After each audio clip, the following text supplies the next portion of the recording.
Blog Talk Radio. Om Shabbat Shalom, Holy Way of the Most High. Om Shabbat Shalom, I sense your presence. Om Shabbat Shalom, Holy Way of the Most High. Om Shabbat Shalom, I sense your presence. I sense your presence. And I am the light within your soul. In the essence of truth and right, love makes the circle whole. And here we stand in line, waiting for some sacred sign. But to find the balance is the purpose of this time. To restore the balance of the universal mind.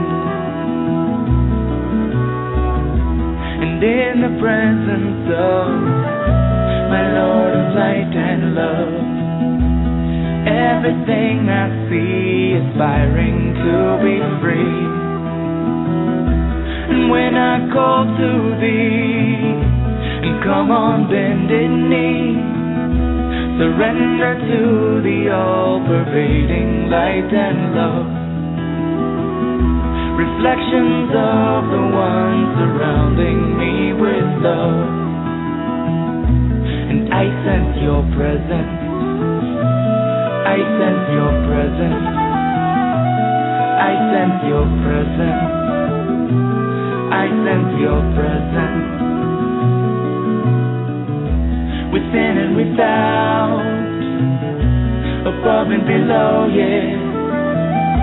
East, west, north and south, I sense your presence. Without and within, below and above, yeah. East, west, north and south, I sense your presence. I sense your presence.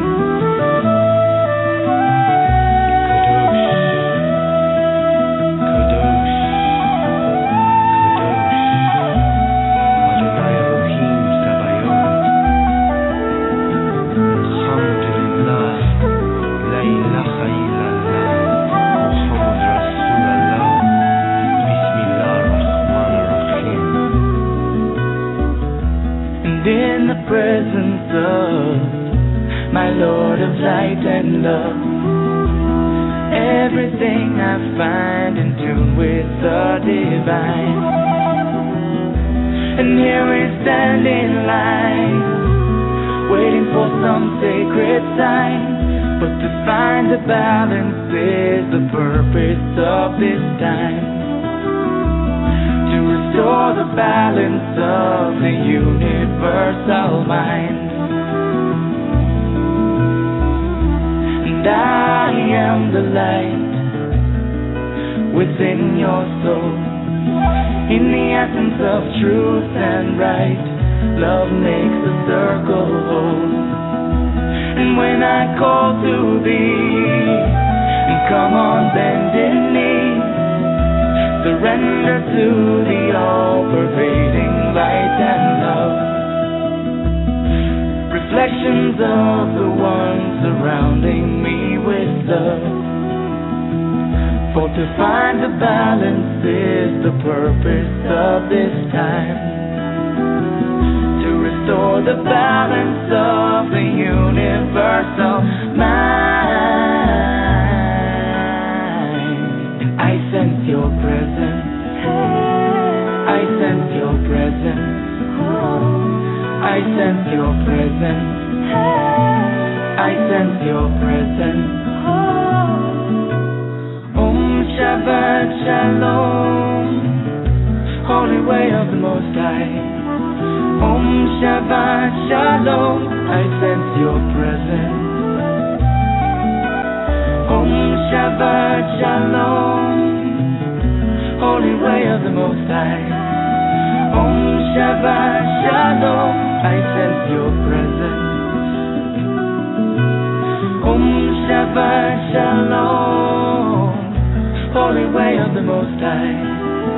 Om Shabbat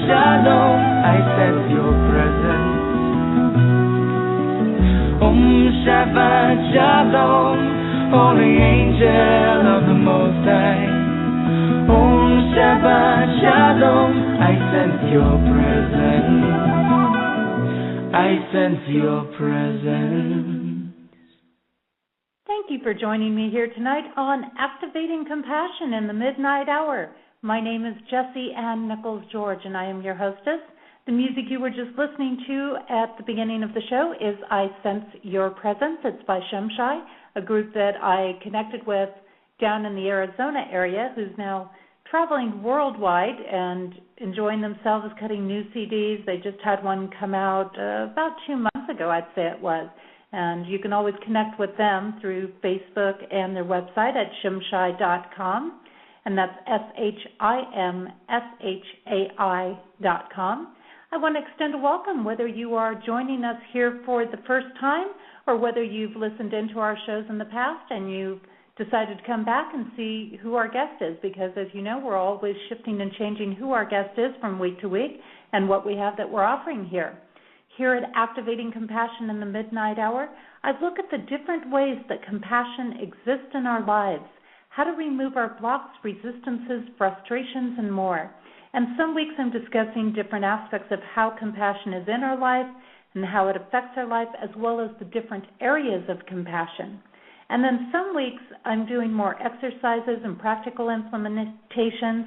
And then most of the time, especially this year, I have guests on the show so that you can learn about their work and how other things complement and work with compassion.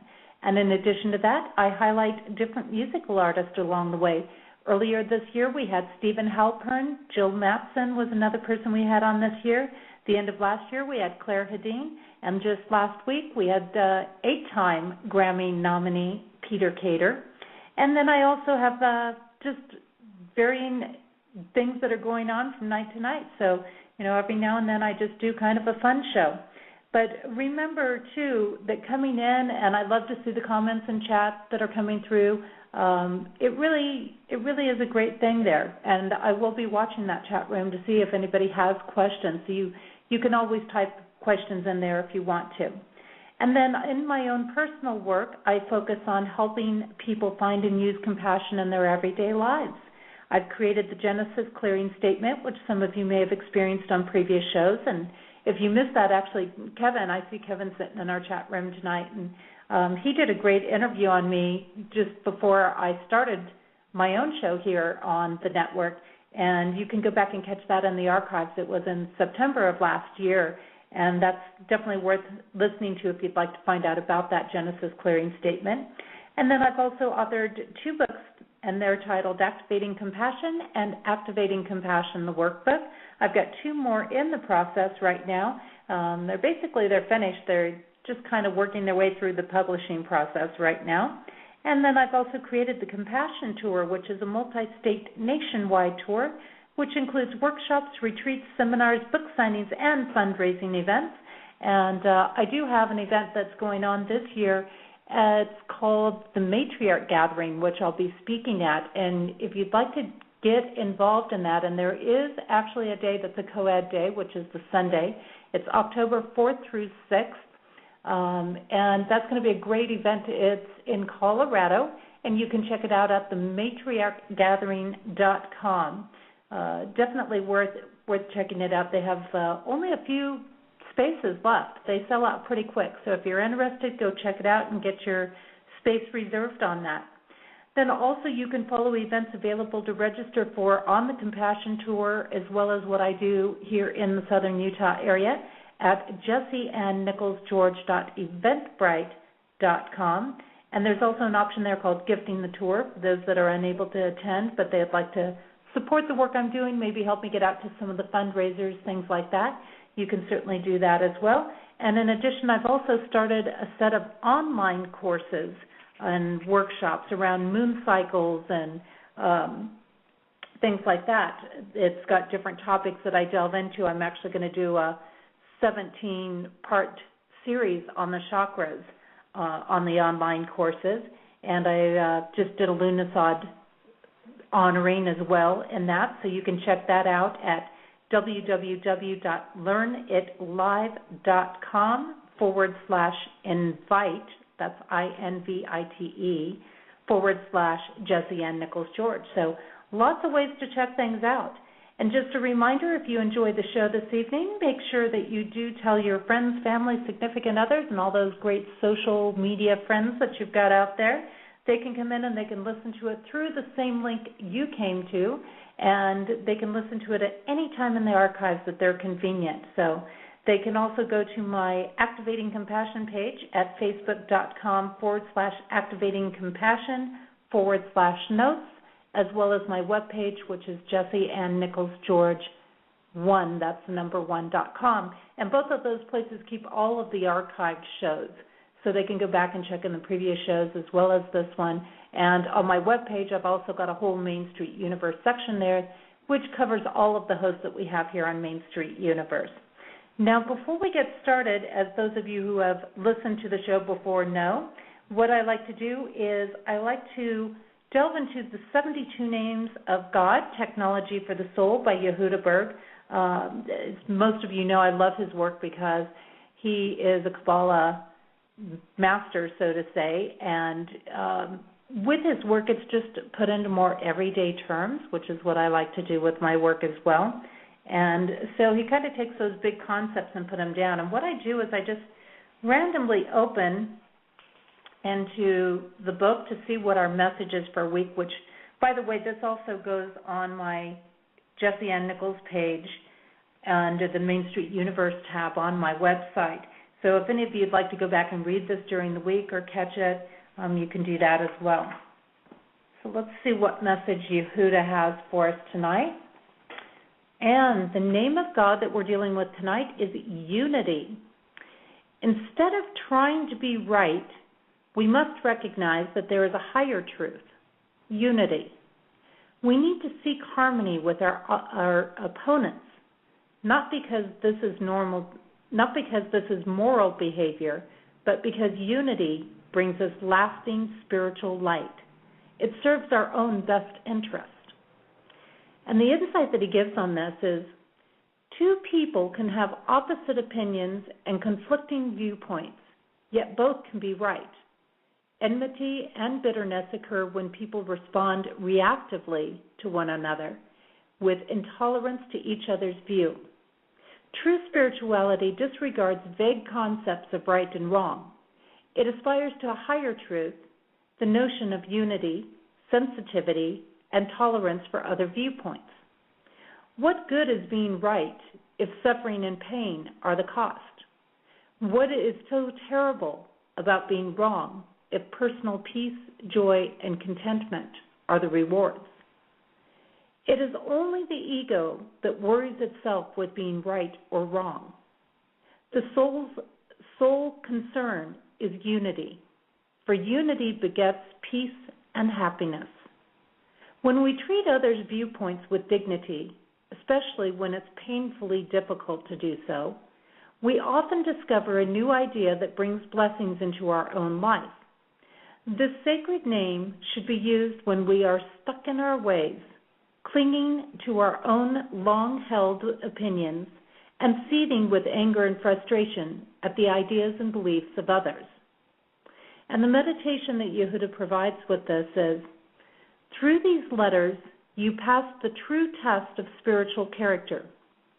You are able to see all sides of the problems that come before you. Your focus is upon unity and soul as opposed to division and oneself. And the way that this name is pronounced, although unity is the common name, it is pronounced Mem Yud He. Mem Yud He. So that's Yehuda's message for tonight, and what a great message, and I think very fitting with our guest, because the topic that we're going to be on tonight is definitely going to talk about, in some ways, how to unify ourselves, as well as unifying with spirits and others. Now, when we look at the topic that we have tonight, now I've known many that have used meditations, visualizations, and imagery led by others with some pretty good success in creating physical, mental, and emotional healing. Now, however, when we start looking at the self-guided process of this, It seems that many more have been challenged by that aspect. And I have heard many people say that they struggle with distractions, falling asleep, their mind drifting away from what they really want. So can the results of self-guided imagery bring us the results that we seek? Last week I talked about the energy of music. And I know for me it was a big catalyst in how well I have been able to do self-guided imagery or not. And when the music could transform me completely into it, I found it was much easier to remain focused, and the images that I could create were much stronger. The challenge I see in current times is perhaps more related to people having a sense of being overwhelmed or stressed out, and that leaves their mind having difficulty getting quiet. I've got friends that I know, their mind works like a remote control, so it's like click, click, click, click, click all the time in there, and it's hard for them to quiet it. I also see this with the rise, for example, of ADD, ADHD, dyslexia, and other types of challenges along those lines, and those are the types of things like my friend whose mind just clicks all the time like a remote control. Now, ironically, I've found also that those that have the greatest difficulty entering these states can also have some of the most vivid images created. Their minds are creative, and they see with great detail, and that's a trait that's often found, for example, in the indigo children. And the ability to see in these terms can also create an experience with greater results, since they can really take in all the aspects through all the senses of something: sight, smell, taste, sound, and they take it in with a lot of detail. So, people that have those issues or have those challenges, it's important to not give up on trying these techniques, because a lot of times you really have that ability to access it even stronger. And we've learned that the more detail and through the more senses that we can take something in, the more our minds see it as an actual experience. And it is in these experiences that we can make the changes and transformations that we seek. Now, Leslie Davenport believes that this is something that everyone can learn and has been helping others master this very process. She sees images as the natural language of our intuition, as well as being the wisdom of the heart.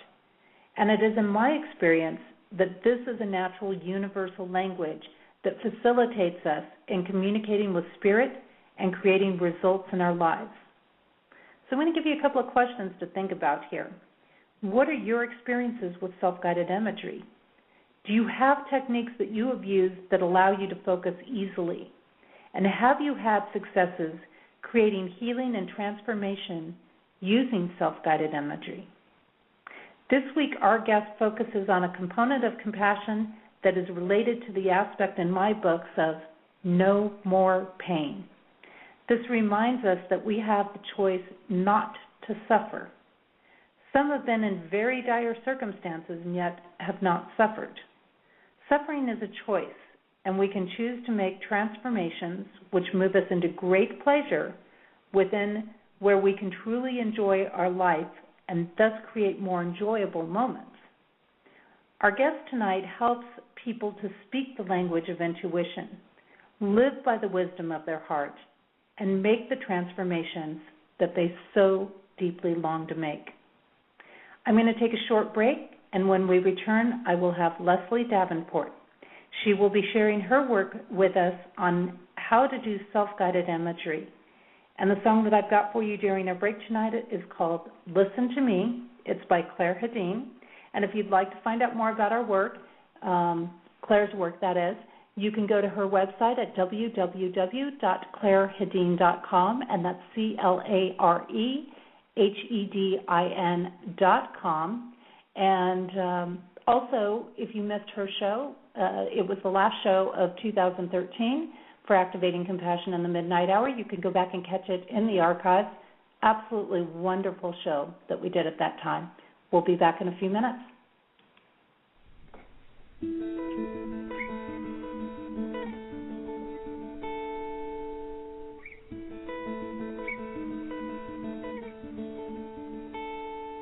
So you walk down the aisle, books on each side, and you know that you are waiting for just one to catch your eye, and then you'll look through its pages.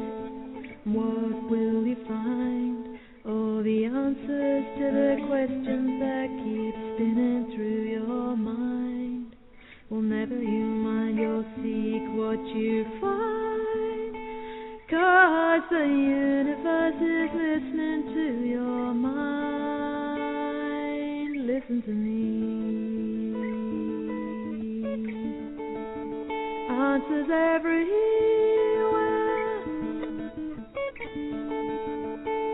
and you sit at a table in a room with a view, and as you look out the window, your life looks back at you.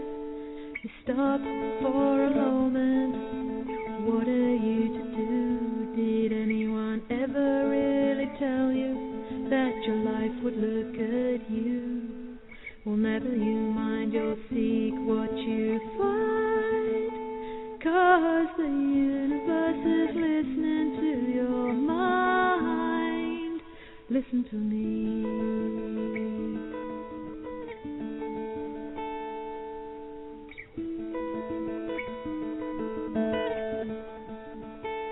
And you might turn on the TV, and your room is filled with stars. You will see exotic lifestyles, envy brand new cars, and then you start dreaming you wanted to be yours. One minute you were happy, but now you're not so sure.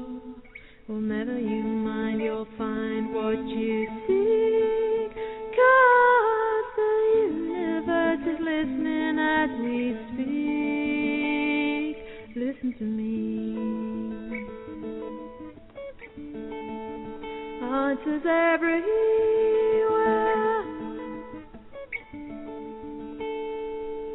Perhaps it's in a church where you seek your solitude, and if not, the voice of God can reach you through the Christian tune.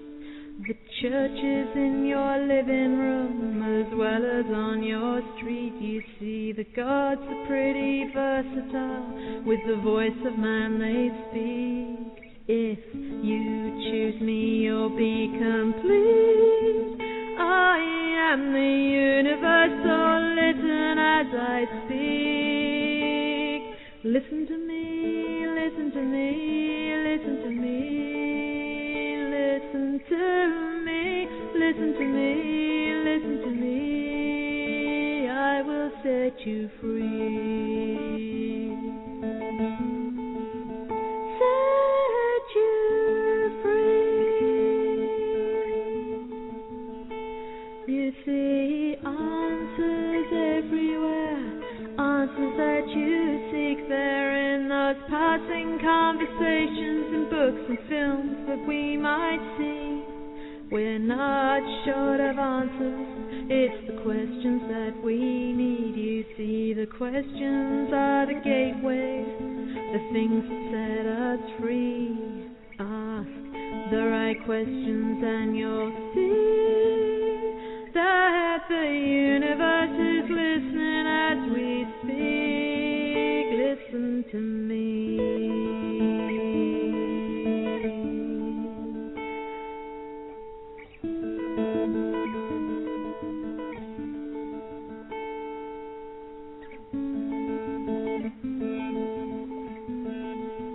Answers everywhere.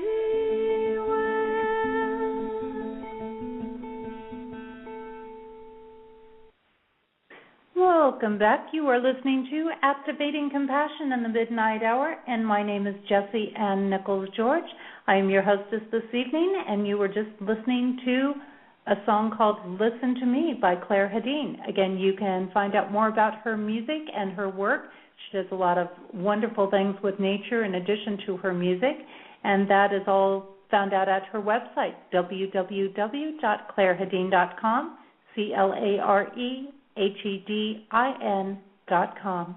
And I'd like to bring on my guest tonight, Leslie Davenport. She is a licensed marriage and family therapist for over 20 years with a focus on the health impact of thoughts and emotions and passion for the mystery of the human spirit. She is an ordained interfaith minister. Leslie integrates the role of meaning and the spiritual dimensions of life into health and healing. She was the founder of the Humanities Program at Marin General Hospital, which evolved into the Institute for Healing and Healing in collaboration with California Pacific Medical Center in San Francisco. Leslie is also the author of Healing and Transformation Through Self-Guided Imagery, consulted on holistic health promotion and complementary therapies, a resource for integrative practice, and regularly contributes to the Huffington Post. Leslie has over 10 years teaching experience in the college and university system. She also has done multiple speaking engagements on television and at conferences, and has been honored with the Marin Breast Cancer Council's Honor Thy Healer Award. And Leslie also currently maintains her own practice, and we're going to be discussing her work in integrated psychotherapy and guided imagery. And you can also learn more about her work at www.lesliedavenport.com. And that website is at the bottom of the show description, so you can certainly take a look at it there. And I'm just going to try to get her mic opened up. I'm not sure. It's a little temperamental here on my switchboard. There we go. It's coming in. And Leslie, welcome to Activating Compassion in the Midnight Hour. Oh, thank you so much. I'm happy to be here. I really appreciate you giving your time to us tonight and taking the time to be here with us. I know it's a little bit on the late side, but we enjoy having you here. Oh, I love it. I'm so relaxed already from the music you played. Well, you know, Claire is actually in the area that you are. She does a lot of performances in that area, and she's really, really wonderful. She teaches one of the universities around the Bay Area, and I think she's kind of a little more towards the Berkeley region up there. And yeah, she's got some amazing programs going on. But we're here to talk about you tonight, not Claire. Back and listen to the archives and find out all about Claire. But I would love to have you start off by sharing some of your background leading up to the work that you're doing now and some of the work that you're going to share with us tonight. Okay. You know, through life there's so many threads that begin at an early point and we never quite know where they're going to lead. And I actually, before I was doing what I am now, I had a career in dance as a modern dancer. And I mention this because for me, dance was so much about exploring the interconnections between our thoughts, our feelings, our inner qualities, sense of spirit, and the body. So that, and I mention that because there's in many ways that really laid the foundation for what I do now. Even though on the outside it looks so different because it was a very active life as a dancer, and now I spend a lot of time sitting in a chair listening.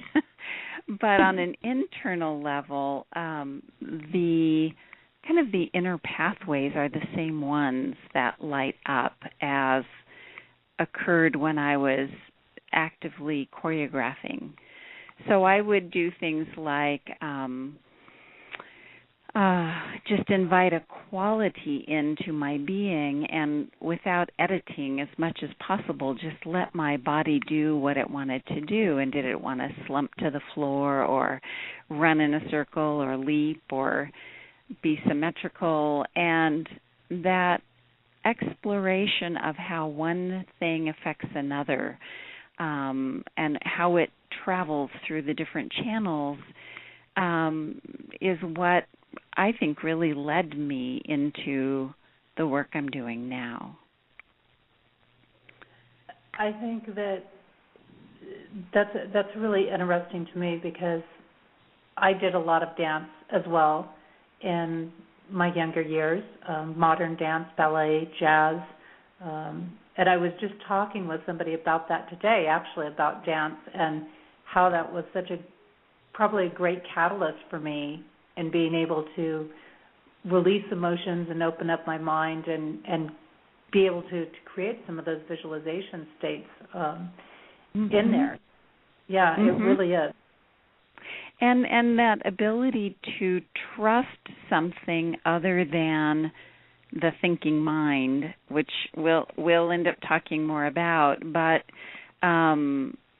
it really is that's so much about what imagery is for me, is not so much learning something as it is letting go of things we've learned in order to reconnect with a natural state that to a large degree in our culture is a bit dormant because it's so undervalued and underutilized at this point in time.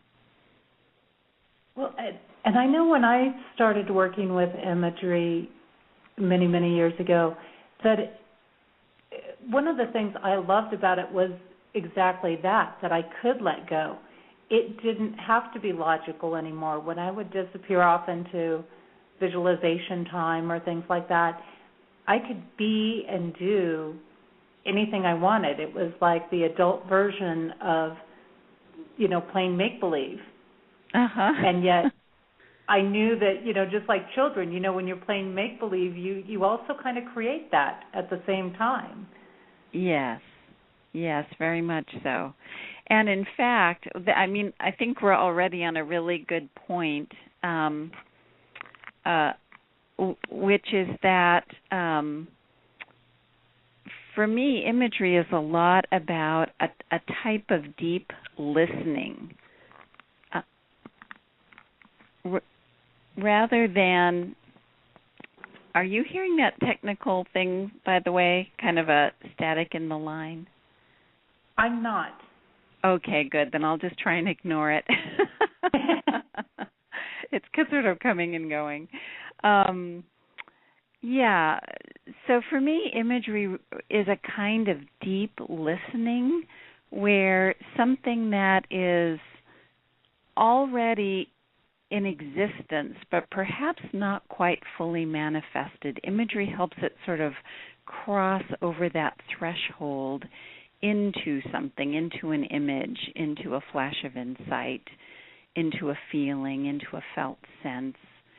And so for me, it's a very sort of a co-creative process with life or mystery or something that's wanting to come through that we engage with and go right up against the edge where it can become manifest.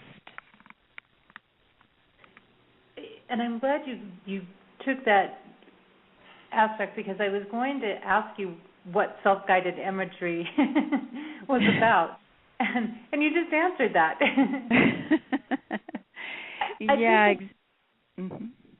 I think it's really a good point that you bring up, that it's a deep listening. I like that concept a lot, and that it's a co-creative process. But that deep listening, because I've found a lot of times when I would go into imagery aspects and I would go into those times, that a lot of times what things would come up as, or where I would find myself drawn to certain settings or things like that, was really a deep stirring inside of me that was longing to connect with something there. Exactly. And so a simple delineation to make is a lot of guided imagery is done with a script, a recording, which certainly has its place and can be helpful.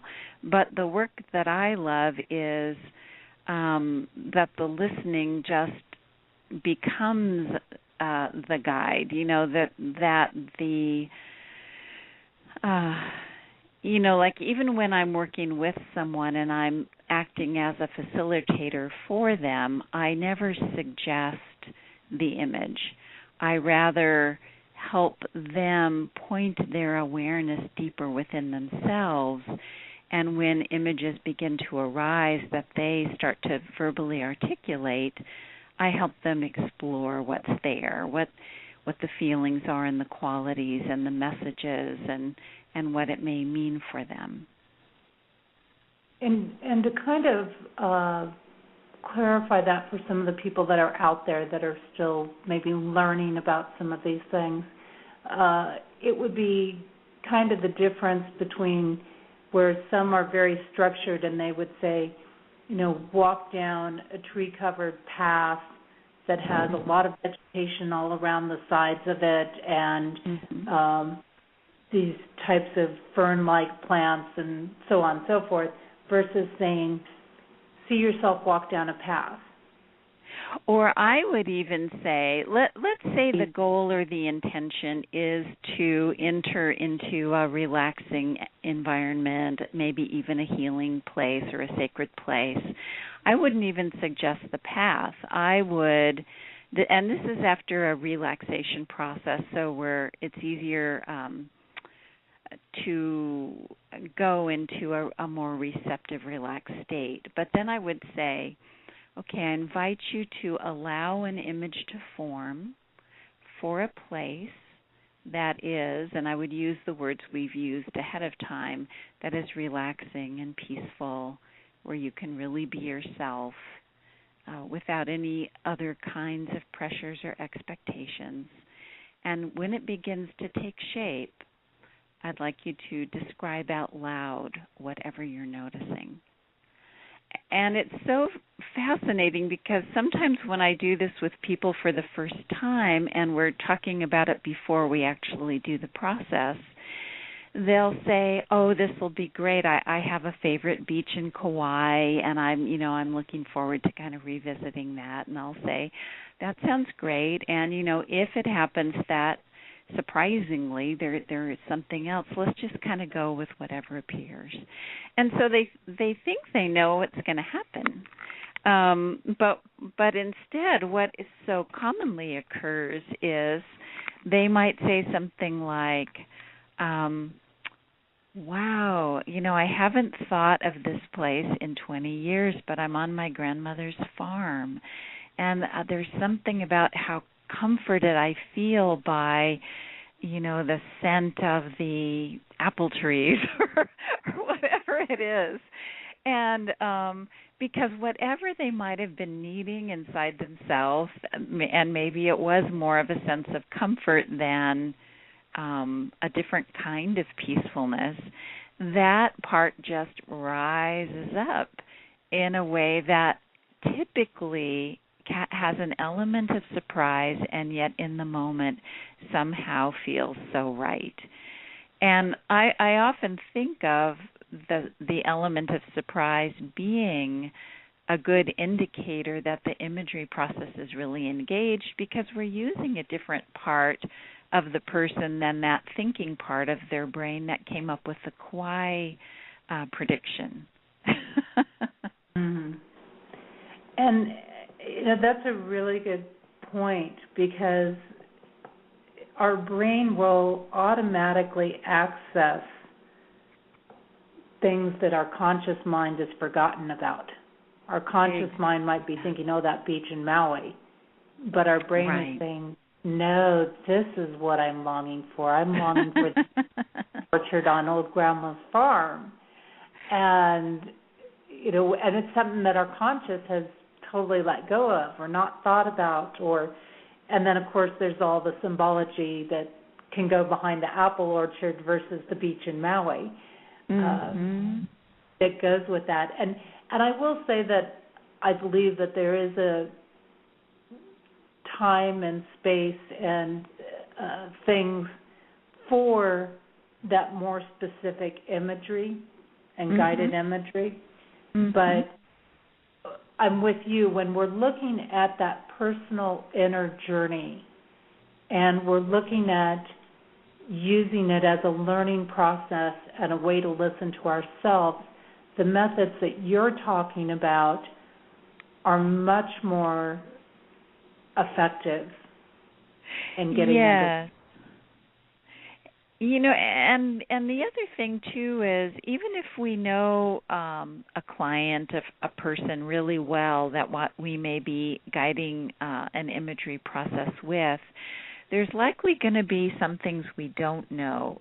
And so, for example, with something that is a little more scripted, like being on the West Coast, there's often beach imagery comes up. But if I were to say, you know, hear the sound of the waves and the warmth of the sun, well, if it happens that that person had a really bad experience at the beach when they were a child, they almost drowned or something like that, and I didn't know that, then the sound of the waves could actually be quite anxiety-provoking.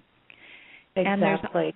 And there's so many things that we end up having a very personal association with that could be a very healing and supportive one or a very difficult one. That is so very true, and I think that too, sometimes even the person going through it, again, on a conscious level, might not be aware that, oh, I've got this anxiety around the beach, but then it gets triggered. And in some ways that could be an asset from the therapy aspect, but it's not going to get the peacefulness that you're looking for during that session. I do, Leslie, have Kevin in our chat room, and he's got a question here, actually a couple of questions, and he says, does going to that place of bliss sort of whitewash something we don't want to face? Oh, I love that question. I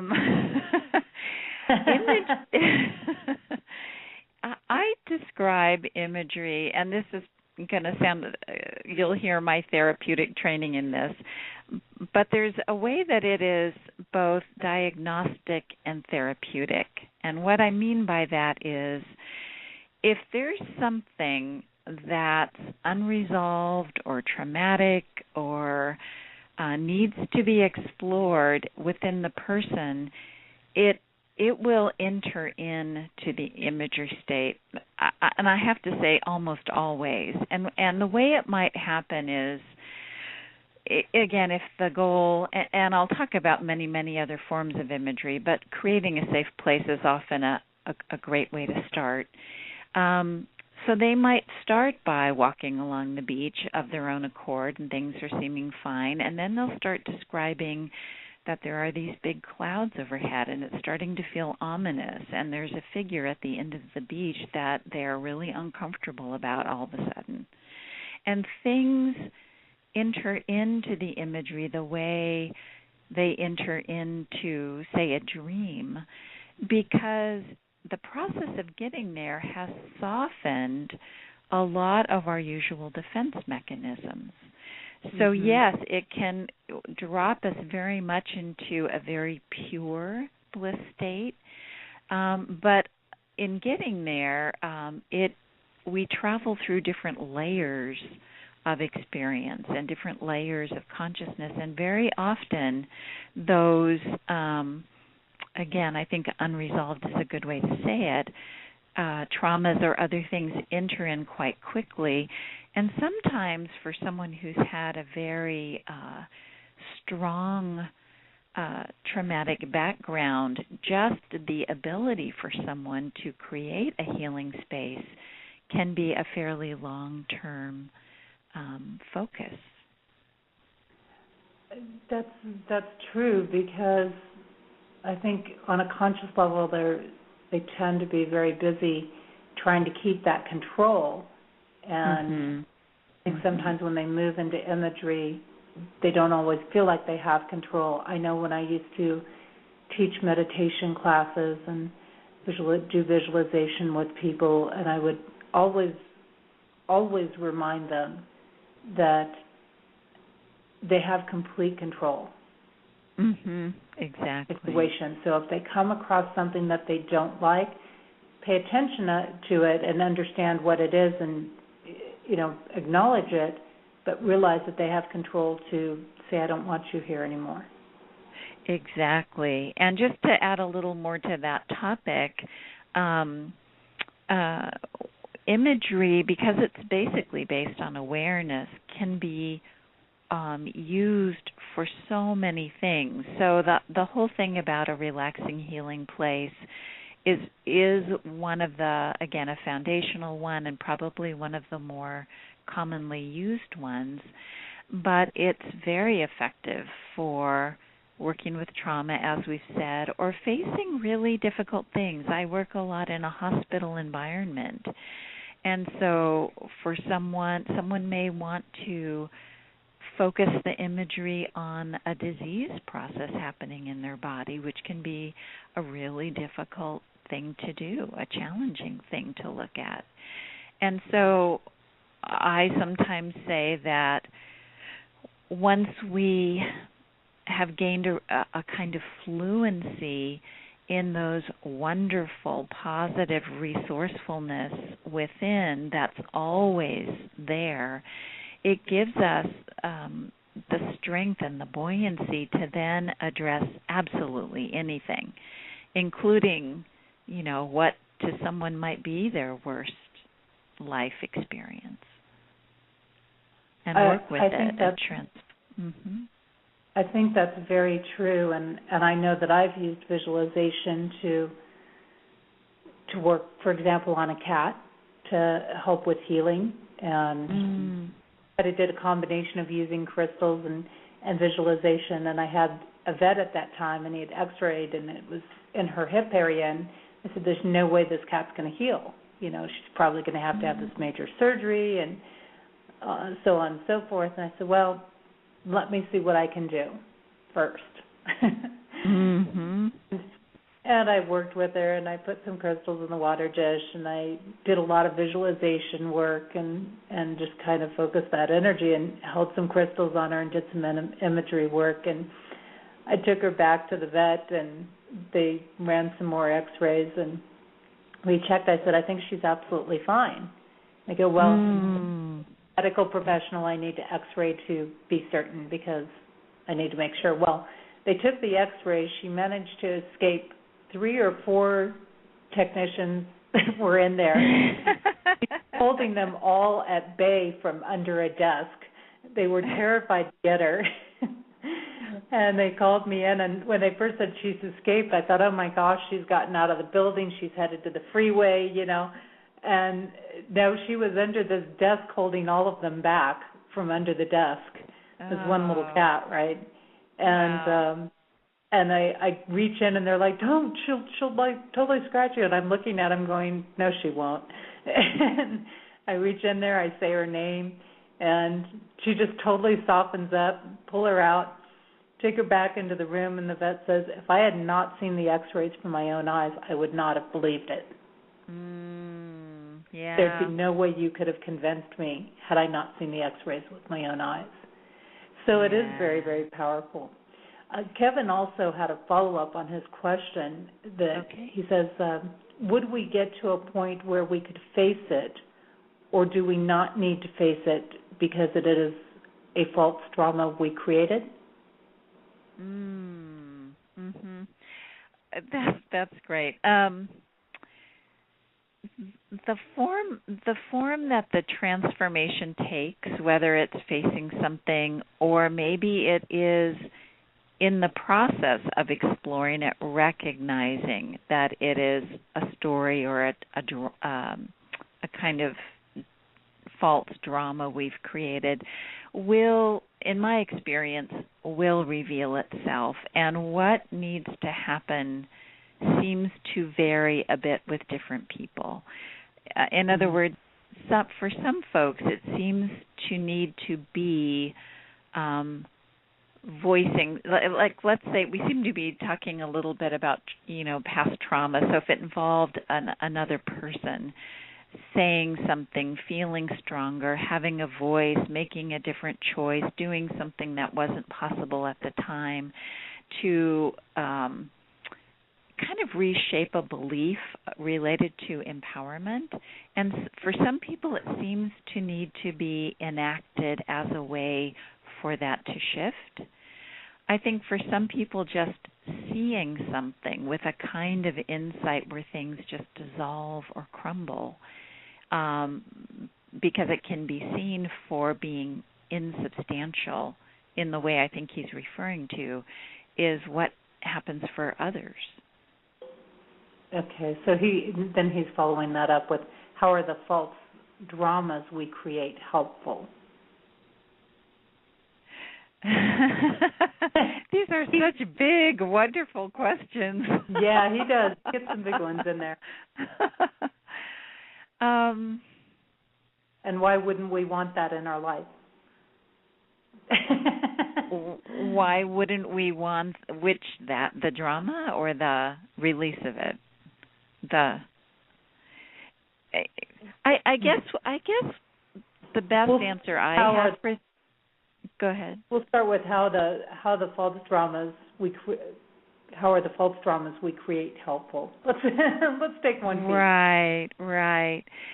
I mean, for me, I don't know if I know the answer, but it seems like it's some kind of an unfolding process or a learning as we go, because it seems like the more depth work along the lines we're talking about, whether it's with imagery or some other way, that there are less dramas. We do start to see the way we create things unnecessarily, or when situations arise, come to realize that we have a much broader way of responding to it or how it might affect us, compared to what it's like before we do this kind of work.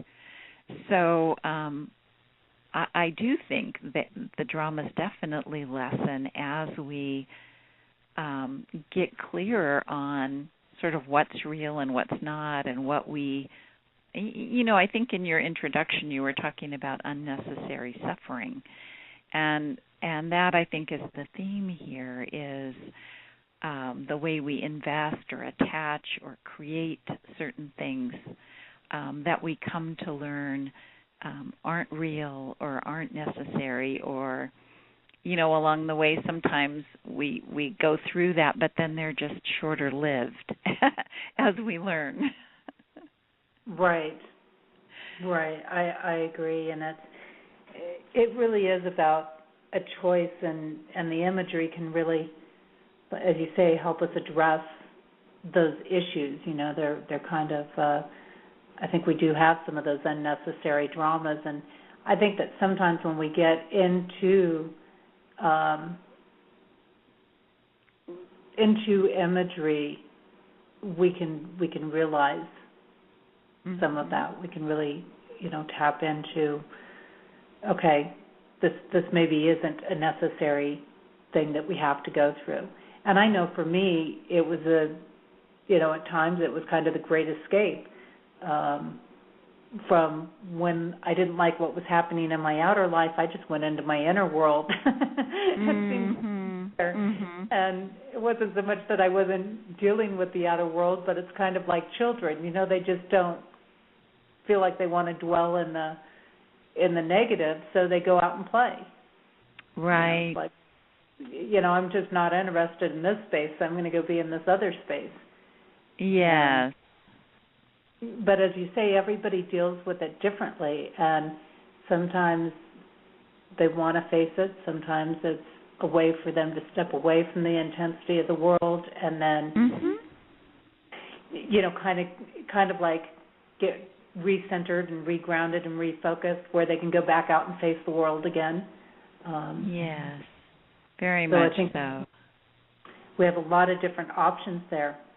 Now, maybe you can help give us some clarity. What about those people that have a hard time focusing or falling asleep, where they might try to do imagery or meditation? Well, it's sort of like, I hate to break the bad news, but it does require a bit of practice. But I'm sort of joking with the dire sound of that, but I really feel like most things of value in life do. We might hear a pianist and just get so inspired and say, oh, I want to play like that, and the inspiration gets us started. But boy, do we go through the scales and getting our fingers in the right spot at the right time, which can feel a bit effortful. But once we invest the practice, then it becomes second nature, and we can then have that foundation to fly with the same inspiration that originally got us there. Or athletes, or just about anything, that the practice is a part of it, so that it's kind of like building a foundation under our feet that then allows us to improvise. So what my suggestion for people who do, for example, get distracted is very similar to kind of classic meditation instruction, where there is something to focus on, whether it's initially the breath as part of the relaxation or the imagery as it arises. And whenever you notice that your mind has started to wander off, you bring it back. And it is that just coming back that is a part of the process. I don't like to even think of it as something other than. Mm-hmm. It's like building the muscle. It's integral to doing imagery. I agree, and I think that with it too, for some people, and I know for me at one point, the music was great because the music gave me something to focus on with the breathing and other things. And the music stimulated to allow some of the imagery to come in easily for me, as well as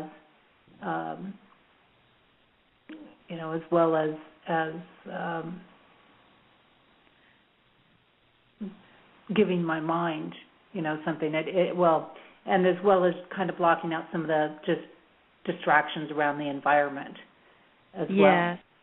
I think with it, and and then I found with, sometimes your body's just tired and it needs to rest. If you're always falling asleep, there's some of those basics, or you can try sitting up versus laying down or things like that. Yeah, in fact, you may have heard this, I think it's a Buddhist story that, if you fall asleep, then, sit up, and if you still fall asleep, sit in a hardback chair, and if you still fall asleep, try standing, and if that still doesn't work, stand with a bowl of water on your head. And if that still doesn't work, stand with a bowl of water on your head by the edge of a cliff. And I think it's just a good reminder of, are we creating an environment that really will support what we're needing? And, and you're making a great point, too, is that I think a lot of us are sleep deprived. Just, we've got kind of a nonstop schedule, or it might be hard to sleep. And sometimes if that's what keeps happening, that's a message right there. Right. Yeah. I've got somebody that is calling in here. Okay. I know, and I believe this is Kevin on the line, so I'm going to go ahead and open up his mic. Okay. If I can. This switchboard's been a little temperamental for me with getting mics open. There we go. Hi, Kevin. How are you doing tonight? Great. I love your show. Good content, good stuff talking about. And I was talking earlier about, do we bring these dramas into our life, and how are they helpful? I wanted to add one more thing to that I had a question about, is once we recognize that we're building all these dramas and that we sort of just rip the roots and all of the drama programming in us, and we got some 50 years left to live, what's left?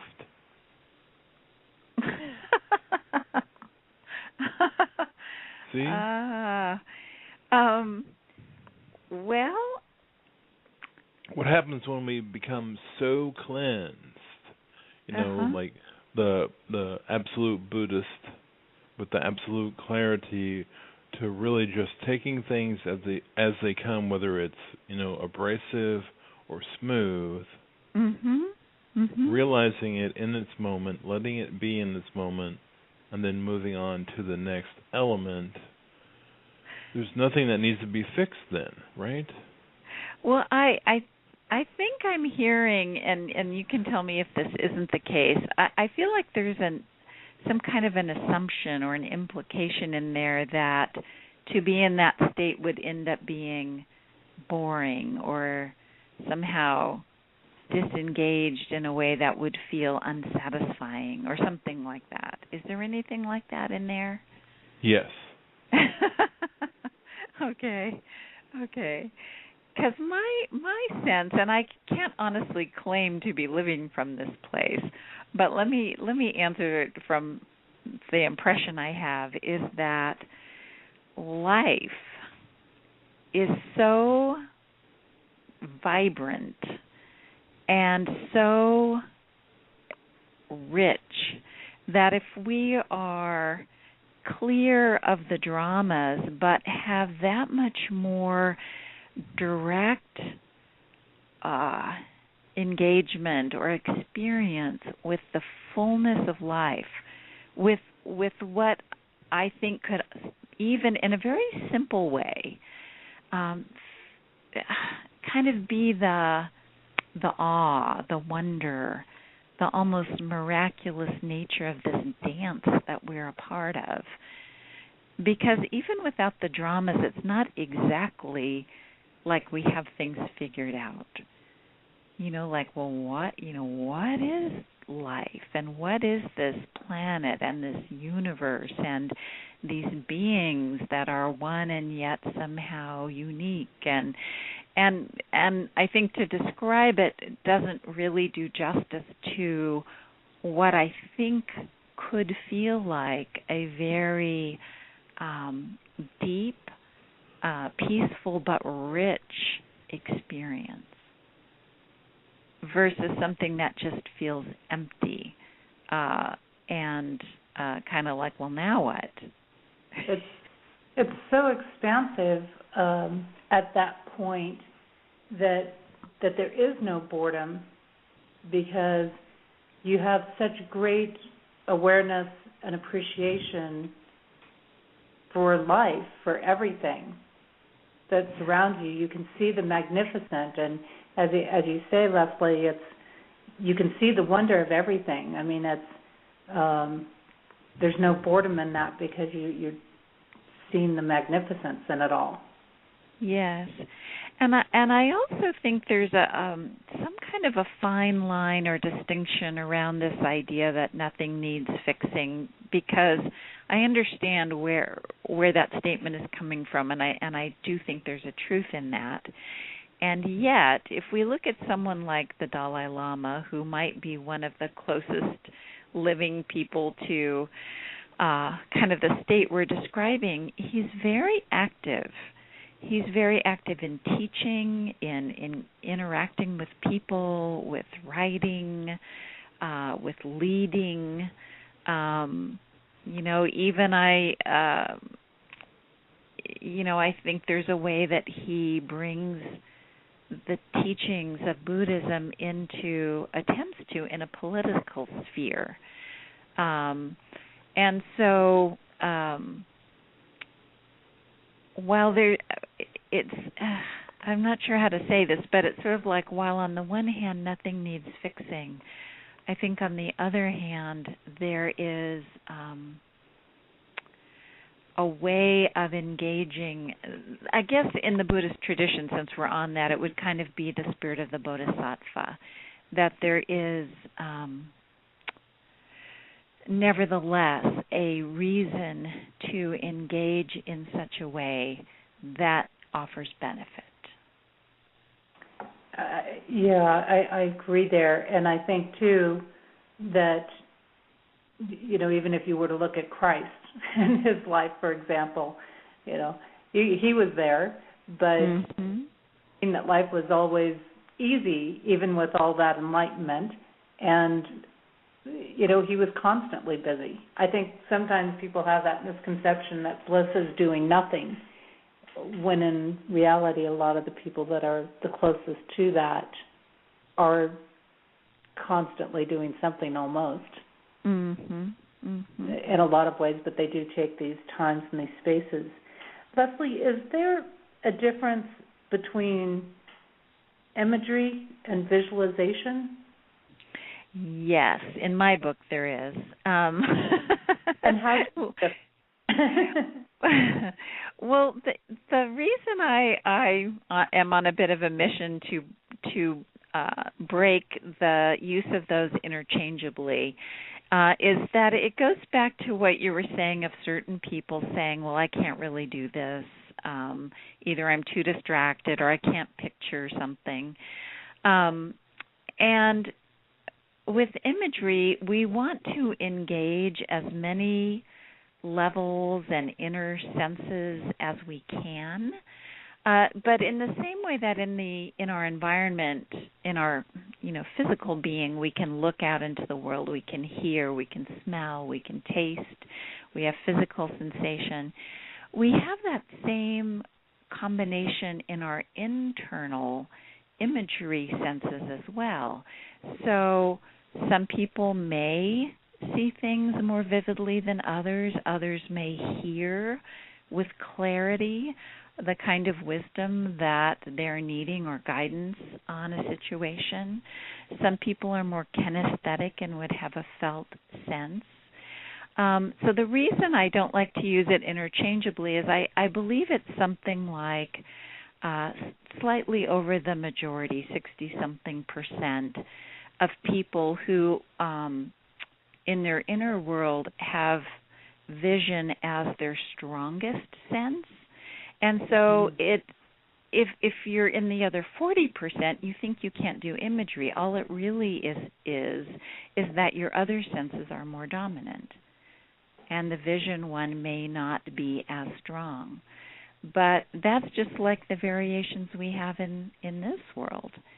So I don't like it because it puts a bias on kind of the majority rule thing there versus the understanding that it engages all of our senses and ways of knowing. And I guess I would kind of relate it then to imagery being that free-form dance that you just put some music on and you move and you dance, versus visualization being more of the choreographed performance. Right, in the sense that it's available to all of us. That in the moving there is beauty and rhythm and form and structure, but that it's coming from within. It's from within, and it's much more open, much more all-inclusive, I guess. Yes, and here's another aspect too. Is I think sometimes people get an idea in their mind about what it means to see something in imagery, like see something with your eyes closed. And a way that I like to kind of open that up a little bit is, and we can do that now, it just takes 1 minute, but I like to ask the question. I just ask the question, and everyone can do this. How many windows do you currently have in the home you're living in now? Now I'm just going to pause while everyone comes up with that answer.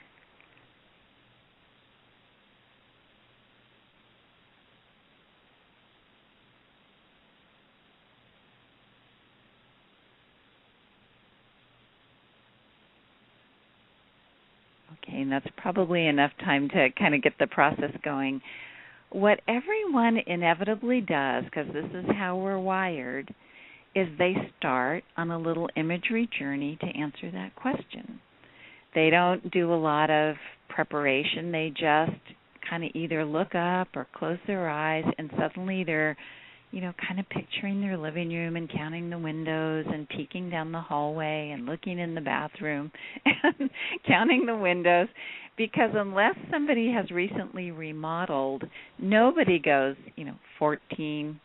But, it's like that's not how we access the information.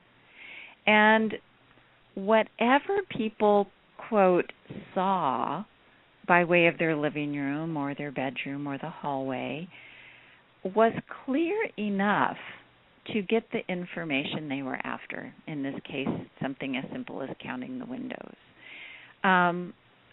But if you have this idea in your head that it's supposed to be Technicolor like some movie, and that's not what it looked like when you saw your living room, you discount what you're actually able to do. And so because imagery is really about accessing wisdom or entering a state of being, the seeing as well as all the other senses aren't the part that we're perfecting. It's just a kind of like the vehicle to get you to that state or that understanding. So in this case, the seeing the living room wasn't the most important part. It was using that ability to count the windows. Right. And that's really interesting when we look at it from that aspect. It's kind of like by asking a question, your mind automatically creates an image. Answer it. And it doesn't matter whether there's 8 windows or 14 windows or whatever there is.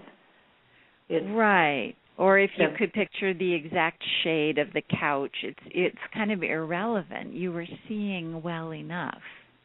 Right.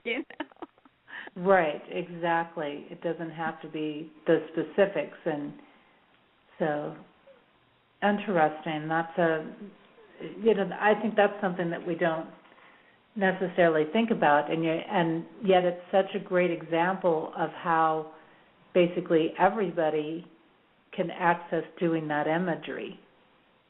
Yes, and imagery is such a currency. Again, we're just not aware of it. Like it is a currency for memory, for example, and this is kind of a form of remembering, your house.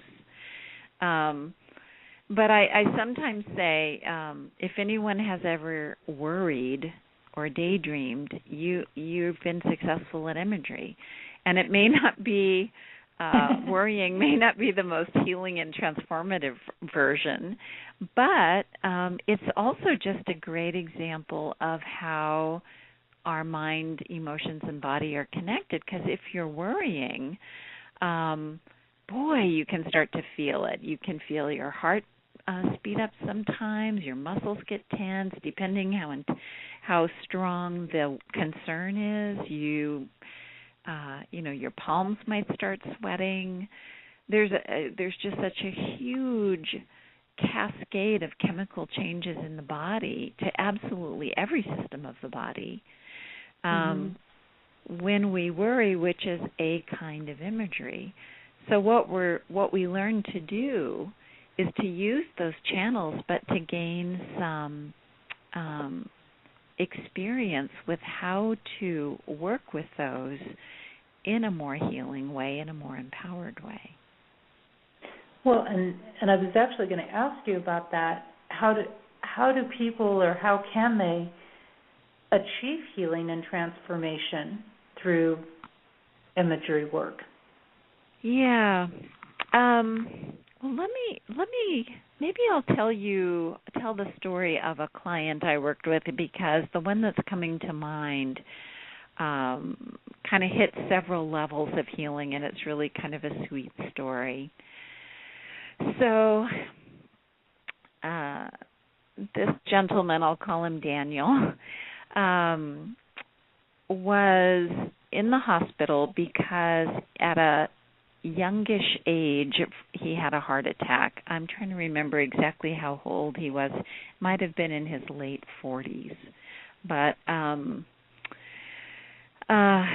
and because one of the programs I'm a part of is throughout the whole hospital system, and we are able to offer it free of charge, which I just love. He was someone kind of willing to try it, maybe not the kind of person who would have necessarily sought it out on his own, but that it's part of the cardiac rehabilitation program as kind of a stress management piece along with diet and exercise and other things. So first I just was helping him with some basic relaxation exercises and how to get a clearer delineation between when he's done with work and how to really relax more at home and not carry his work with him throughout the evening. And he was starting to experience some good results. He was sleeping a little better, so he decided he was open to trying guided imagery. And what he said he wanted to do was to visit his heart. He had this heart attack. So the way the process works is I ask someone, I kind of guide them through breath work and how to relax their body, how to quiet their mind. And then I said, okay, now I'd like you to bring your focus, your awareness to your heart, to sense it from the inside out, and invite an image to form for your heart. And it might be literal and it might be a symbol, just whatever begins to take shape. I'd like you to keep your eyes closed and describe out loud whatever you become aware of. And he described his heart, and he started getting a little teary pretty much right off the bat as kind of being bruised. To him it seemed kind of bruised and tender. So we took a little time with that, and I was asking him if there's anything that his heart needed. And he got a message from his heart, kind of the voice of his heart said, I've been waiting a long time for you to come back. And he wasn't even sure what that meant at the time, but he got really moved by that. Something was resonating, even though he wasn't sure what was going on. So over the course of several sessions, I came to learn that he was in finance as his career, which his parents, I guess I have to tell a little bit of the backstory. I learned that his parents had come to this country as immigrants from Eastern Europe. And I think like a lot of families who come here, it was a situation where the parents really wanted to create a better life for their children and more opportunity. And what Daniel had wanted to do as a young man was to be a landscape gardener. But it didn't fit kind of the family's picture and quite a bit of pressure to do something that measured success through a particular frame of mind. And he came to understand that what his heart was telling him and what his heart was needing was for him to follow this calling of his own heart, his own, what gives him joy, the kind of follow your bliss kind of theme. And it was over the course of a number of months, but in the process of doing imagery and getting clearer with all of this, there was a point where he came up with this ritual when he was deciding to honor his own heart more as part of his healing path. His father had died a few years earlier, so there was about a week where he had picked up a lovely pebble, a stone, from a garden in his neighborhood that he liked to walk through. And at different points throughout the week, he'd reach in and take a hold of the stone in his hand And he would consciously sort of send a message of thanks to his father for all the good things he had given him in his life. And at the end of the week, he took this stone and he placed it on his father's graveside. And with kind of the message of giving back to the father the dream that belonged to him, so that there was more room for the son's own heart's desire and own heart's path to have room to manifest. So he did eventually make a career change, and he really believes, which I do too, that this way of working internally and externally, listening to his own heart and then manifesting it in a way where his life literally did transform, that the healing that was required needed both of those elements, that it was a very complete way of him to address the healing. And that kind of internal work, external circumstance comes up a fair amount in working with people. And I think that's really interesting, and it's such a great example of how we start in one place or have a physical issue or something that comes up, and we don't always understand where it's coming from or why it's coming up or why our bodies responded a certain way. And through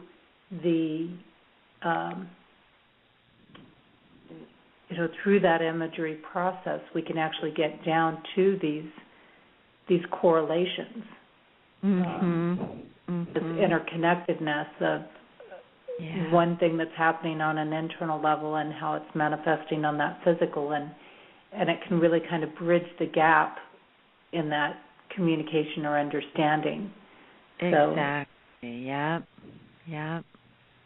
That's so important. Leslie, you have a chapter in your book, Healing and Transformation Through Self-Guided Imagery, that's titled Discover Your Inner Sanctuary. And I would love for you to talk a little bit more about what the inner sanctuary is, and you kind of touched on this earlier in the show, and how do we find it?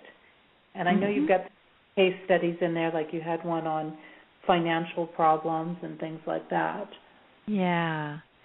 The way I've structured the book is kind of step by step of how someone can do this imagery on their own, unscripted, without a guide. I think it's certainly useful to have someone facilitate at least the first few times, but it's not necessary, and it describes how to do this. So what I suggest, it's very close to a version of what we were talking about, of a safe and healing environment and a healing place, except that I have people create that as an internal image, again, a dropping down into their heart and inviting an image to form for a loving, supportive, sacred, whatever that means to a person, place that feels so ultimately safe and so ultimately compassionate. That's, kind of your theme there with the show. And once that's been established, and I do believe it's a very important step to feel safe, I encourage people to come up with a simple topic, something distressing for them, something needing healing, something needing clarification, and then to bring this question into the inner sanctuary and invite an answer to arise, very much the same way that the sanctuary itself was able to arise. So that's kind of the format. So again, the how-to is there's instructions about getting comfortable, closing your eyes, taking some full breaths, relaxing your body, goes into a little more detail. And then just it's as simple as posing the question. Once you're in that deeply relaxed state, inviting an image to form for that inner sanctuary, a place that has all the qualities that are important to you. And then once it starts to take shape, to notice as much about it as you can. The color, the texture, the aromas, the sound, the light, whether there's stillness or movement, what the qualities are when you're there, what it feels like to be in that place. And then once that's really well established, then you bring in the question or concern. And I think that's great. I think inner sanctuary work is something that I did quite a bit of with people, and I found it very, very interesting what would show up for them in that. And definitely from that peacefulness, it was easy for them to let go of things once they were able to connect there, which is very, very exciting. I'm thinking, Leslie, that this could be a good time to let you do a little exercise. Okay. Great. Well, we can do a version of this inner sanctuary. So anyone who would like to do this will take, what would you think, maybe 10 minutes or? Yeah, we can do that. Okay. We can do about 10 to 15 minutes. Okay, that sounds great. So any of you listening who want to try this, my only thing is you don't want to be driving a car. Please, no driving with your eyes closed. Exactly. And as we've alluded to a few times in the conversation, in my exercise, if there's anything that starts to feel uncomfortable or just not right for you, just either modify it, do something that does feel good, open your eyes, whatever you need to do. But the intention here is to be that this will be very relaxing and peaceful. Wonderful. I'm just going to let you run with it. Okay, sounds good. So as we do the inner sanctuary, it will be possible to take a few moments with a question, something you'd like greater clarity on, something that needs healing. So if you want to just take a moment to consider what that might be now, you can just make a mental note.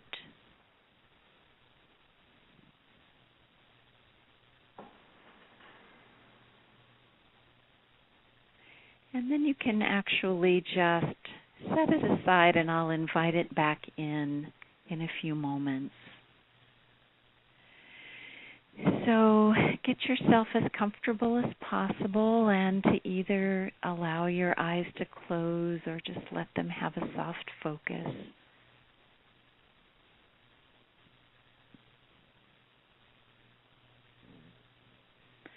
And I'd like you to intentionally let your mind drift for just a moment to the earlier part of your day. Just things you did or people you saw, like little snapshots or short video clips.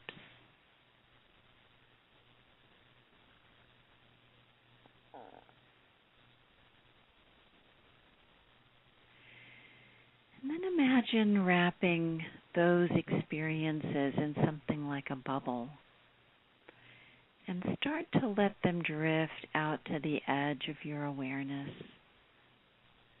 Because even though they were recent, they really are part of the past now. And just trust that if you want to retrieve them later, you can.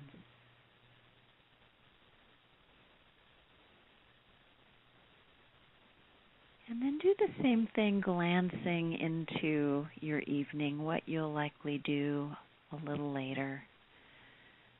Maybe it's getting ready for bed, whatever those routines are. Any expectations.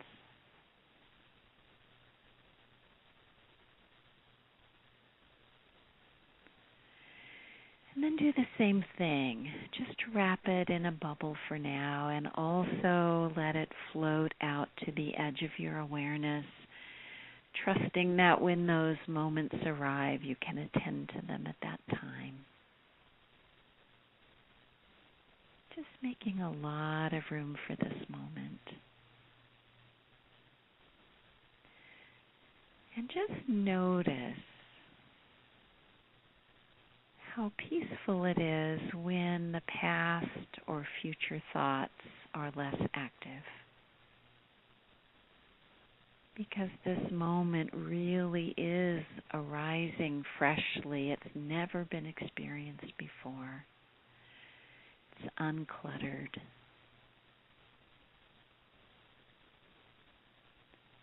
So just begin to breathe in this quiet, spacious feeling.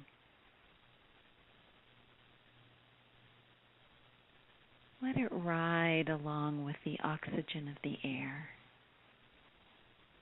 And letting that quiet feeling begin to infuse your whole body.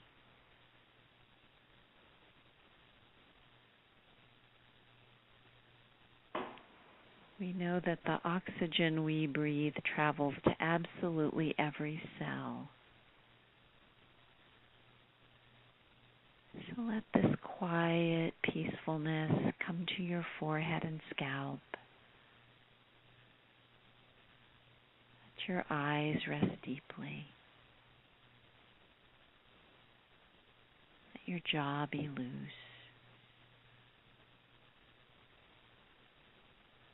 Relaxing breath into your neck and shoulders.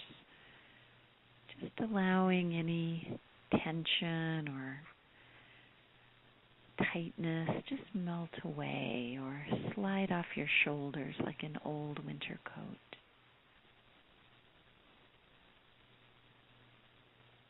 Let your breath flow into your arms and hands and fingers.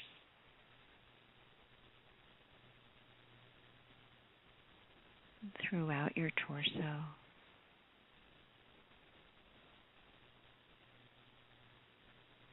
Relaxing breath into your hips and legs, all the way down to the soles of your feet and toes.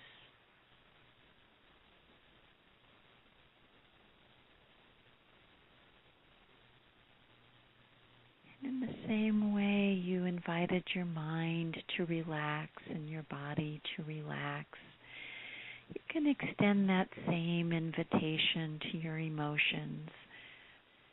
Not that you have to make anything happen, but that invitation just to rest.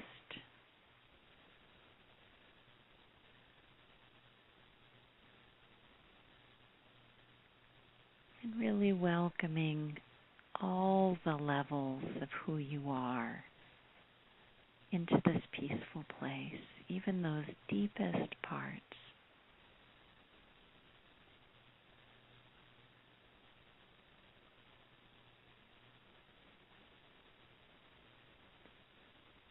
Then take a few breaths, just imagining it were possible to breathe directly from the center of your chest, as though you could breathe from your heart. Kind of your emotional heart, your spiritual heart. Letting that breath feel like it can open a window.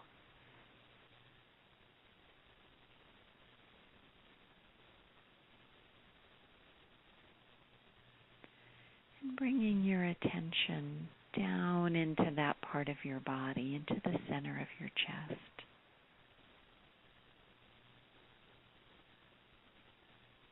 Into your heart of hearts. And just invite an image to begin to form of letting your heart of hearts show itself to you in some way as a place you can reside.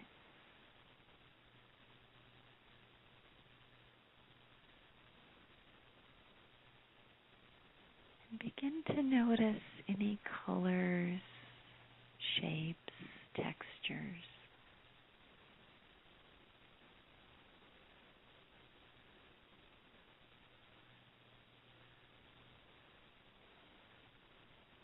Notice the size of it,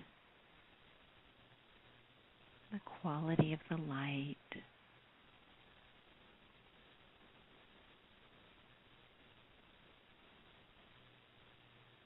Notice the sounds or silence that are part of it, the temperature.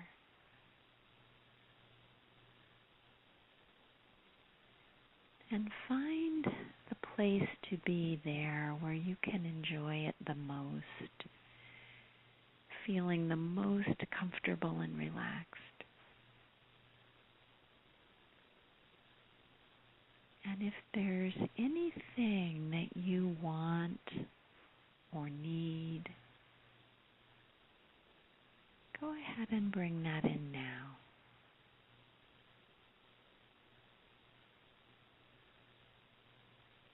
And notice how it feels.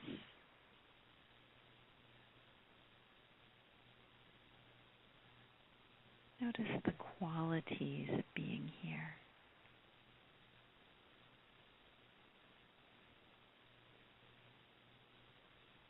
And know that they're not only around you, but it's within you.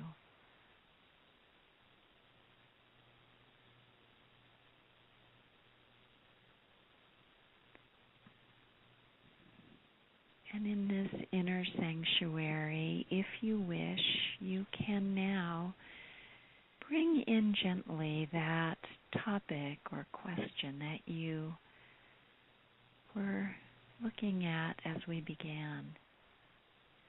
And just hold it lightly. Let it sit like a question a little ways in front of you. And in this environment that is so compassionate, so deep, just invite a response to appear that would shed light on that topic. Again, just exploring whatever appears, whether it's a figure, a symbol, a flash of clarity.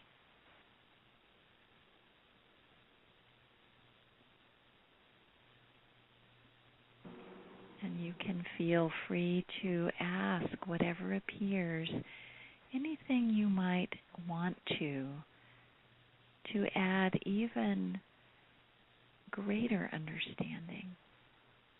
Allow it to speak to you.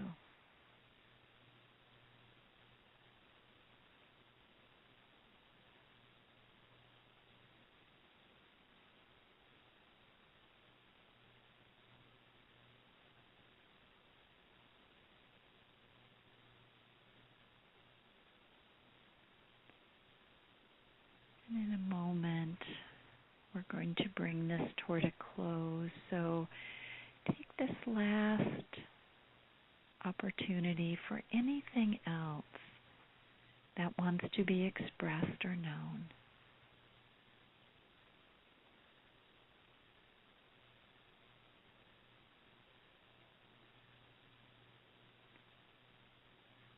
And anything that feels important or valuable, really allow it to imprint itself in you so that it's very accessible, very familiar. And anything that doesn't fit, you're free to release and let go.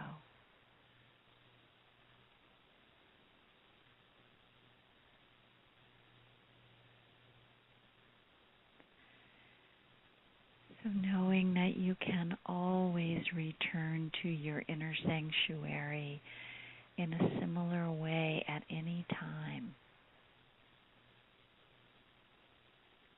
Keep with you everything of value and the feelings, but allow the images to begin to dissolve for now, so that you're reorienting yourself again to the room that you're in, to the place, the time, the sounds, the light. And when you feel ready, you can open your eyes again.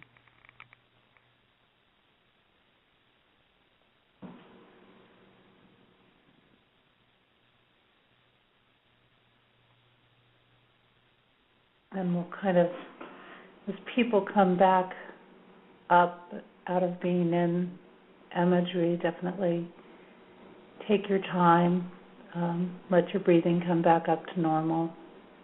I always think it's a good idea to have some nice filtered or pure water that will help kind of ground you again and bring you back around as you're ready to do that. And I always suggest don't go out and operate heavy equipment, including vehicles, because it takes a little while for your mind and your senses to be back into a more conscious state. Yeah. And Leslie, that was beautiful. Absolutely beautiful. Thank you. Very calming and a great way to access inner wisdom and answers. And I know that I will be going back and listening to that again when I'm not on the air. Yeah. Myself, because I can really get out there with that. And for those of you that came in a little bit late to our show, we've been talking with Leslie Davenport tonight, and she's been sharing her wisdom, not our wisdom, but her wisdom. I guess our wisdom if we talk about that unity factor, right? Yes, absolutely. And I'm getting a comment from White Lotus Love in the chat room that says, wow, that was amazing. Great. But Leslie has a wonderful background, a wonderful set of experiences, and she says she'd like a full hour of that.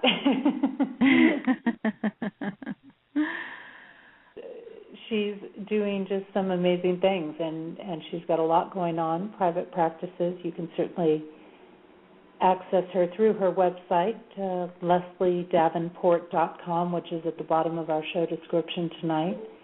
And Leslie, what else would you like to share as far as how people can contact you, any events or things that you have going on, anything that you want to promote? Yeah, thank you. The website really is the easiest way to stay current, and it includes signing up for a newsletter, which I only send out about 3 times a year, but it'll include a little article or some latest things that are happening in the research world related to imagery and announcements about talks and workshops. And then also on my website there is a calendar page too that you can access, and it links to my Facebook page, which I'm really kind of one of my current passions is really to bring the power of imagery to the healing that's needed in our environment and what's happening with climate change. So I have a little more of an emphasis that way on my Facebook page. I think that's absolutely wonderful, and it really is a much needed area for us to be focusing on, is that global healing, because we are unified with nature. We do have that strong connection with our universe, and sometimes that's, in some ways, I would say for some people it may be easier even to focus on some global healing to help them heal themselves. Yes. Boy, you're right. It honestly, it cannot really be divided. Sometimes we need to, shine the light on a particular area for a while, but knowing that it's all one thing is so important. Oh, definitely. That compassion with our world is huge, and it's one of the things that I bring up in my books is, as you help others, you're going to help yourself, and you're going to gain so much more than if you just focused on yourself. I really want to thank you for being with us tonight. It's been amazing having you here and having you bring some clarity to some areas and giving us those differentiations between imagery and visualization and how to do it on a self-imagery level. And again, we should mention your book, Healing and Transformation Through Self-Guided Imagery, and that is certainly something people can access through your website as well. And newsletter only 3 times a year, that's phenomenal these days. I'm used to getting things 2 or 3 times a day from some people, and I send out once a week, but man, 3 times a year, that's a easy going for an email list. Oh, well, this has really been a joy for me. It's really been lovely, and as you predicted, the time just really flew by. It's hard to believe when I tell people that I'm doing a 2-hour show with you, and they're like, "Really? Like I'm the only guest on? I'm the only one that's going to be here?" It's like, yeah, it's by really fast. I've had that many times from people, even people who, matter of fact, a few weeks back, I had somebody on that. Paul Tukey, who's pretty well noted in his field of organic yard care and things, and he says, I just flew in off of a flight, and I never in my life could have imagined I could have sat down and did a 2-hour show and felt like it, never felt like it was anywhere near 2 hours. He goes, all my TV shows that I've done, all my, public viewing I've done, I've never done a 2-hour show in my life. And he says, I just never felt like it was that long. So It is an absolute pleasure to have you here tonight, Leslie. It's been a real treat, a real gift for our listeners, and I just really want to thank you for giving us your time. Oh, thank you. And thank you for all the great work you're doing, making these programs available and this information. And I think it's so important that we have a variety of options, and that's one of the things I've focused on, everywhere from higher-end things to low-cost things to things that are free, because oftentimes I think some of the people who need it the most don't have those big bucks to go out and spend. So if I can provide a quality show to bring people in who are doing this amazing work that they might not have access to otherwise, then it's a definite gift for me. Oh, it sure is. It is for everyone. Well, again, thank you so much, and I'm going to have to get some things wrapped up here for the show. And again, if anybody would like to check out more of Leslie's work, you can do so on her website at lesliedavenport.com. And just to give you an idea here, coming up next week on our show, Activating Compassion in the Midnight Hour, I've got Reverend Dr. Linda DeKoff, and she's going to be dealing with aspects of ascension. She wrote Bridge of the Gods, and she's going to be talking about how to elevate into the higher God, self, and Christ consciousness. So this is going to be really interesting, because even though she's got a big focus on God, her work is a very spiritually based work, so I don't want you to be put off by terminology by any means there. And it's really about tapping into that God self. My next set of books based on relationships, I'm working on getting them out. Again, they're finished. I'm just trying to get through the publishing process with them and get those final touches in so that they'll be accessible to you. I've got several events coming up. Matter of fact, got a special this month for the month of August, and that gives you the opportunity to participate in some of my workshops at a really reduced rate. They're available for $75, which is a little over half off. Regularly they're $155, and that is for a full-day workshop from 9 a.m. to 5 p.m. To take advantage of that, you're simply going to go to jessieannnicholsgeorge.eventbrite.com. Select the workshops you're interested in. They're based in the Cedar City area, and there's still 4 of them left that you can sign up for at this point. And you'll just put in the promotional code 777 for that. So that's a great area. Again, I'm working on various things, and I did want to mention I will be at the Matriarch Gathering the first weekend in October. So anybody who'd like to come and join me with that, please feel free to do so. It's going to be an amazing thing. They have a pre-weekend event going on that's going to be a beautiful new moon ceremony and opening. And then also there will be 2 days of events. The Saturday is a women's only day, and then Sunday is co-ed, and very reasonably priced to come in for the whole weekend on those events and catching several speakers that are going to be great. And you can find out about that at the matriarchgathering.com. And I also want to mention that I've got several things that I'm offering now in the way of mini versions of my workshops, some online courses going on. They range from about $10 to $25. I'm running those normally about 3 times a week, although I'll have some that will be on the weekends occasionally with an entire chakra series coming up. I incorporate visualization in that work that I do, as well as educating you about different things and helping you grasp some understandings. Most of those are $10 to $15, by the way, and they run anywhere from about an hour to 2 hours in length. So that's worth checking out. And you can check those out at learnitlive.com/invite. That's INVITE/Jessie-Ann-Nichols-George. And that'll get you in to see where you can see all of them. There's about 35 events listed in there going on all the time. And then if you'd like to check out more of the work I do, check out some of the archive shows, the upcoming shows, watch video tips, you can do that at my website at jessieannnicholsgeorge1, that's the number 1.com. And I noticed somebody in the chat room was asking what day and time is the next show. They definitely want to tune in. This show is every Friday night at midnight to 2 a.m. Eastern Time, so it's a 2-hour show.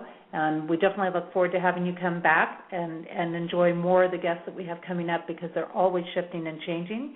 And if you missed any part of the show, remember, do go back and catch it in the archives, because there is a lot of great information that we covered tonight, a lot of wonderful things. And we've got several shows right here on Main Street Universe throughout the week. Sunday nights we have Darren Bouquet, who's a reader at Madame Laveau in New Orleans, doing spiritual insights. He has a little bit of discussion. He does some readings. Monday nights we have Kevin Baird walking on the sidewalk with his Horizon Oracle Journeys deck, a deck that he himself created, and you can find out more about that at templeofgaia.com. Wednesday nights we have Daniel, Janice, and Brett on our flagship show called Main Street Universe. And on Thursdays now we have Queen Mother Maku discussing her work with Egyptian culture. And, of course, Friday nights right here at midnight, we have Activating Compassion in the Midnight Hour with me. So that's kind of our lineup of shows here on Main Street Universe, and word is out that we might be adding a couple of more. So there's going to be some amazing things. White Lotus in California, the time of the show runs 9 p.m. to 11 p.m. for you. So 9 to 11 p.m. You can also get on my email list, which if you go onto my website at jessieannnicholsgeorge1, that's the number 1.com. I send out a newsletter once a week. It's got the upcoming show. It's got my blog post in it. It's got the monthly special. It's got the most recent video in it. Really easy, and I do just send out once a week on that. So that's a great option to stay on top of it. This is Jessie Ann Nichols. George, I want to thank you so much for being here tonight. I look forward to seeing you back here next week as we delve more into activating compassion. Don't forget that if you've enjoyed the show this evening, share it with others. It'll be available at the same link in our archives. And I'm going to leave you tonight with the song Yearning For, also known as Over and Over. It's by Shemshai. Thank you so much. I look forward to seeing you again next week right here on Activating Compassion in the Midnight Hour. May you enjoy the rest of your weekend and have an amazing week. And if I could see what makes me blind, I would soar to the edge of my mind, and to touch what seems unreal, just to show you the way that I feel. And we are in time with time, one with the season of change inside. And we are in tune with the tune, caught in a balance of sun and moon.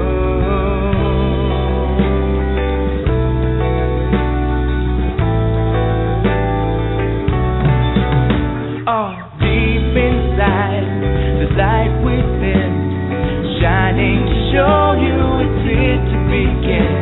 When all I have is all I need, I will soar to the edge of eternity. And we see in eye to eye, one within love to be for the divine. And we're walking hand in hand, caught in the balance of God and man.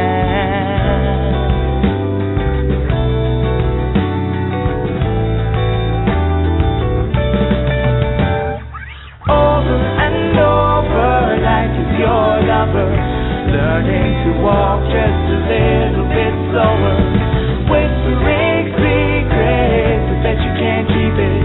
No turning back now, this time we reveal it. One to another, all will discover the essence within the most beautiful lover. Time is still turning, the love is still burning. Deep in your spirit, your heart is still yearning for.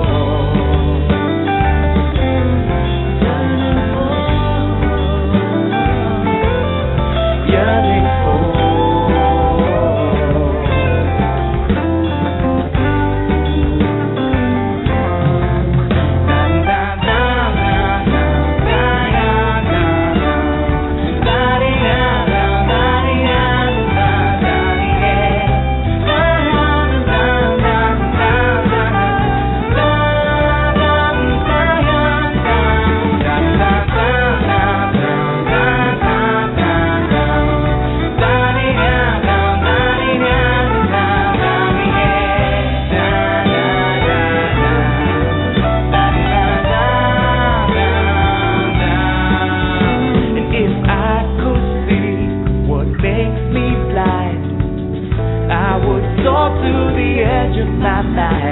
When all we have is all we need, all that we ask for shall be received.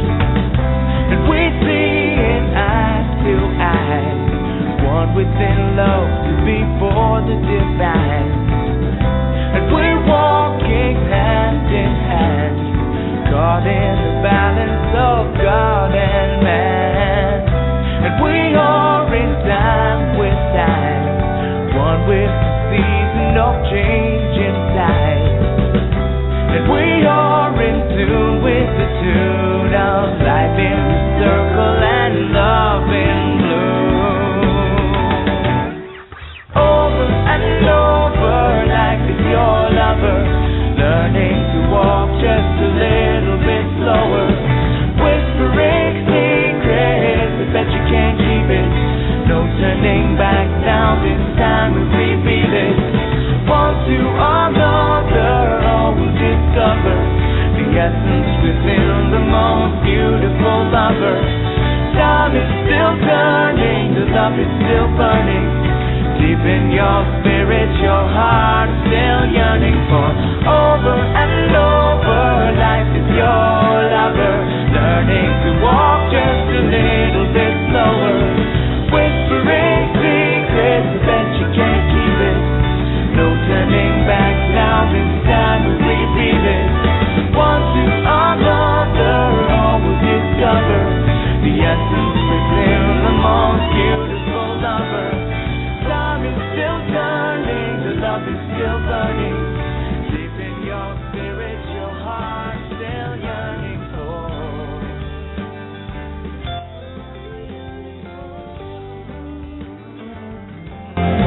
Yearning for.